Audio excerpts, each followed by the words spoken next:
Hello সবাইকে। পুজোর আগে তৃতীয়ার দিন দেখো কী এরকম অঘটনটাই না ঘটিয়েছি। নেলসটা গেছে একেবারে, আর ডান হাতের নেলস তো আমার বরাবরের মনে হয় ফেভারেট খাবার। তাই পুজোতে কি এর অবস্থায় ঘোরা যায়?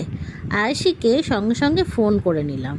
আয়েশি বলল, দিদি তাড়াতাড়ি চলে আসো, কোনো অসুবিধা নেই, তোমাকে আমি অফার প্রাইসে নেল এক্সটেনশন করে যাব, যেখানে জেল 350 রুপিস আর অ্যাক্রেলিক 450 রুপিসে। তারপর তুমি তোমার মতো পছন্দ মতো করে নিও। মেয়েটার হাতের কাজ বরাবরই আমার খুব ভালো লাগে, খুব যত্ন নিয়ে একা হাতে পুরোটা করে। হ্যাঁ, টাইমটা হয়তো একটু বেশি নেয়, 2 ঘন্টা কি 2.5 ঘন্টা, কিন্তু মেয়েটার হাতের কাজ নিয়ে তোমাদের কোনো কমপ্লেনই থাকবে না। আমি চলে গেছিলাম বেলঘড়িয়ায় আয়েশিদের বাড়িতে, সেখানে নিজের পছন্দ মতো অ্যাক্রিলিক করিয়ে নিয়ে। তোমরা ওর কাছে সব রকমের জিনিসই পেয়ে যাবে, সুগার ডাস্ট, ক্রোম, মেটালিক, সব রকমের পছন্দের জিনিসই তোমরা পেয়ে যাবে। ওর কাছে খুব রিজনেবল প্রাইসেই তোমরা এই নেল এক্সটেনশন করাতে পারবে।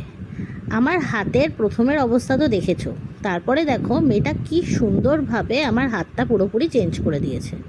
পুরো ভিডিওটা পেতে গেলে আমার চ্যানেলটাকে সাবস্ক্রাইব করতেই হবে। টাটা।